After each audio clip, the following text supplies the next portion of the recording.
सेदिन राति रे कोविड समय थिला एवं ब्रह्मपुर सहर विशिष्ट क्षीर व्यवसायी स्वर्गत लंबोधर मुनि से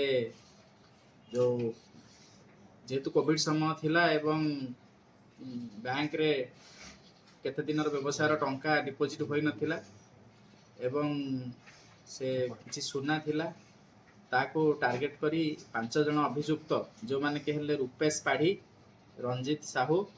शिव महाकुट, सिन्नू पात्र एवं शंकर साहू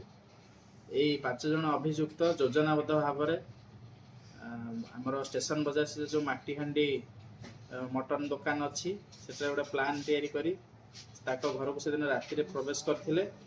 एवं सेठारे तांको गोड़ बांधी तांको गोटे रूम गामुचा साहाय्य तांको हत्या करी ताको सबु सुना एवं टंका से लुटी करी डकायती करी तांको मर्डर करी सेठू पळाई जाइथिले। एहाकू नै गोसाणी नुआगाँ थाना रे मामला रुजु करा जाइथिला।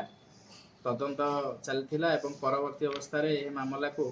क्राइम ब्रांच तरफ मध्य तदंत करा जाइथिला। आज ए मामला रे यार जजमेंट आसी एवं टोटाल सरकार तरफ 41 जन साक्षी को जेरा कर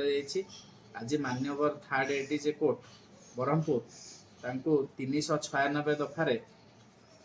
आजीवन कारादंड सह 5000 टंका जोरिमाना अनादेय 4 वर्ष 4 मास सश्रम कारादंड 460 दफारे 10 वर्ष जेल 5000 फाइन एवं अनादेय 4 मास जेल एवं 201 दफारे 5 वर्ष जेल